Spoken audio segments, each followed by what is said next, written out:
સુરતમાં પૂરગ્રસ્તોને ઝડપથી સહાય મળે તે માટે નિર્ણય. પૂરગ્રસ્ત વિસ્તારમાં સર્વે માટે વધુ 65 ટીમો મેદાનમાં ઉતારાઈ. રાજ્ય વેરા વિભાગના 13 અધિકારીઓના માર્ગદર્શન હેઠળ 65 ટીમોની રચના કરાઈ. કુલ 338 અધિકારી અને કર્મચારીઓને તાત્કાલિક અસરથી સર્વેની જવાબદારી સોંપવામાં આવી. 50 ટીમો અગાઉથી જ સર્વેની કામગીરી સાથે જોડાયેલી છે.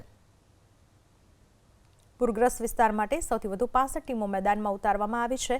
સુરતના પૂરગ્રસ્તોને ઝડપથી સહાય મળે એ માટે આ નિર્ણય કરાયો છે.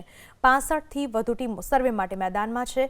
રાજ્ય વેરા વિભાગના 13 અધિકારીઓના માર્ગદર્શન હેઠળ આ 65 ટીમોની રચના થઈ છે અને 338 અધિકારીઓ અને કર્મચારીઓ જેમને તાત્કાલિક અસરથી સર્વેની જવાબદારી સોંપવામાં આવી છે. જો કે 50 ટીમ પહેલેથી જ સર્વેની કામગીરી કરી રહી છે. રાજ્ય વેરા વિભાગના 13 અધિકારીઓના માર્ગદર્શન હેઠળ 65 ટીમોની રચના કરાઈ. કુલ 338 અધિકારી અને કર્મચારીઓને તાત્કાલિક અસરથી સર્વેની જવાબદારી સોંપવામાં આવી. 50 ટીમો અગાઉથી જ સર્વેની કામગીરી સાથે જોડાયેલી છે.